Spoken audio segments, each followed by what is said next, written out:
It was an ordinary email, sent on an ordinary morning in February 2022 by an ordinary Ministry of Defense official who was trying to do their job, and somewhere in the process of doing that job, they made a single mistake. They attached the wrong spreadsheet. On that spreadsheet were the names, photographs, phone numbers, and personal details of 18,700 Afghan nationals who had applied to come to Britain, people who had worked alongside British forces, people who were now living under Taliban rule, people who would be killed if the Taliban found that list. The email went to the wrong address, and what the British government did next was something that had never been done before in the history of British law. My name is the voice behind Creepy Chronicles, and this channel investigates the real events, documented, verifiable, and deliberately kept from you, that those in power would prefer you never examine too closely.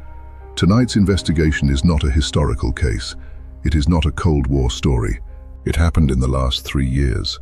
The court order that buried it was only lifted on the 15th of July 2025. Until that date, it was a criminal offence to report on this scandal, a criminal offence to mention the court order, a criminal offence to tell you what I am about to tell you. 683 days. That is how long the British government made the truth illegal. This is the full investigation. To understand why the government reacted the way it did, you need to understand who was on that spreadsheet. After the Taliban seized control of Afghanistan in August 2021, thousands of Afghans who had supported British forces found themselves in immediate danger. Interpreters who had worked alongside British soldiers, intelligence contacts who had provided information to UK agencies, local staff who had worked in British embassies and government offices. These were people the Taliban considered collaborators, and collaborators in Taliban-controlled Afghanistan do not survive.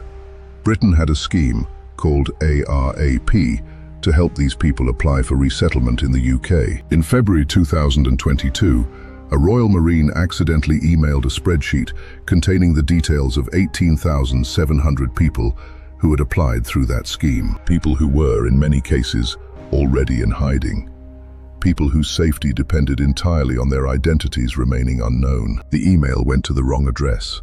Within hours, senior Ministry of Defense officials understood the scale of what had happened.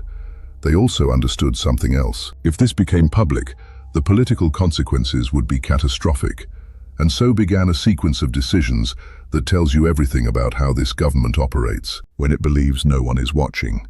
In September 2023, 18 months after the breach, the Ministry of Defense went to the High Court. They applied for an injunction to prevent the media from reporting on the data leak, but the judge did not grant them an ordinary injunction. He granted them something called a super-injunction. A super-injunction is the most extreme form of legal gagging order available in British law. An ordinary injunction prevents you from publishing specific information.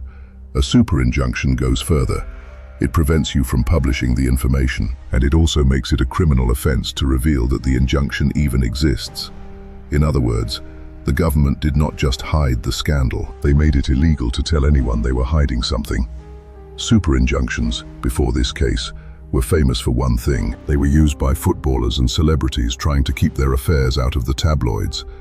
The idea that a super-injunction would be used by a government to conceal a national security scandal from its own citizens was, in the words of the judge who eventually lifted it, entirely unprecedented. Justice Chamberlain, who reviewed the order regularly during its operation, described it as the first of its kind. He raised concerns about freedom of speech from the very beginning. He ruled that the injunction should be discharged in May 2024. The Court of Appeal overruled him. The injunction stayed. Here is where the story moves from scandal to something more disturbing. On the 22nd of May 2024, Prime Minister Rishi Sunak called a general election. He shocked his own MPs with the timing. He shocked the country. What nobody knew, what nobody was legally allowed to know, was that the day before Sunak called that election, Justice Chamberlain had ruled the super-injunction should be lifted. The cover-up of a breach that had already cost hundreds of millions of pounds was legally supposed to end the day before the British public went to the polls. It did not end. The Court of Appeal kept it in place. The British public voted in a general election without knowing that their government had accidentally exposed 18,700 people to Taliban death squads and then spent nearly 2 years hiding it. Parliament itself was kept in the dark. The Intelligence and Security Committee, the body that is supposed to provide oversight, was not informed of the data breach until the super-injunction was lifted. Members of Parliament were debating national security and defence spending without access to one of the most significant intelligence failures of the decade. A senior Daily Mail journalist told MPs that democracy itself had been put in the deep freeze for 18 months. He described the use of the injunction as an Orwellian leap. While the super-injunction held, the government was not sitting still. It was building something. In April 2024, the Ministry of Defence quietly created a new scheme called the ARR. Its purpose was to relocate to the United Kingdom the Afghans whose details had been leaked in the breach. People who were now, because of a mistake, at elevated risk. This scheme operated entirely in secret. No parliamentary debate, no public consultation, no press coverage, because press coverage was a criminal offence. By the time the super-injunction was lifted, more than 16,000 Afghans had been relocated. The government initially confirmed the cost at £850 million, but internal government documents told a different story.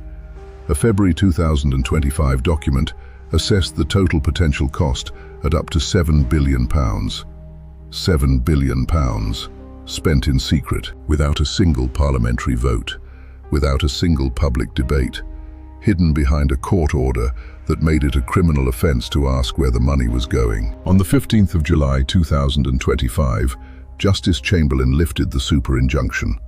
Within hours, every major news organisation in Britain published accounts of a scandal they had known about for months, in some cases years, but had been legally prevented from reporting. The restraint of the British media during this period was, in Chamberlain's own words, very much to their credit.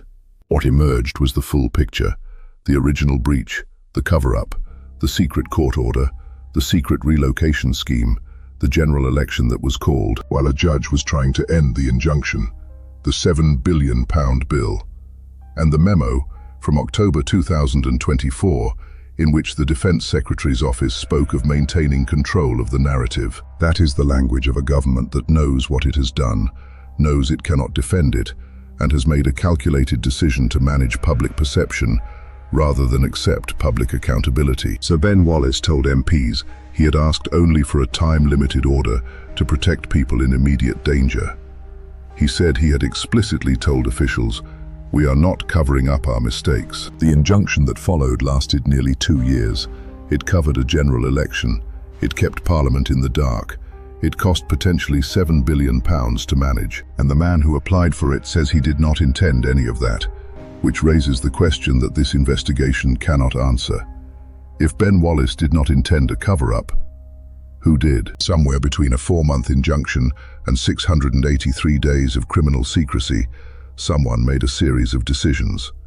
Decisions to keep extending the order. Decisions to keep Parliament uninformed. Decisions to keep spending public money without public knowledge. Decisions, according to that October memo, to control the narrative rather than tell the truth. Those decisions were made by real people. People who are still in public life. People who have not been named. People who have not been held accountable. The ISC has announced an inquiry. This is what Creepy Chronicles investigates. Not ancient history, not Cold War archives.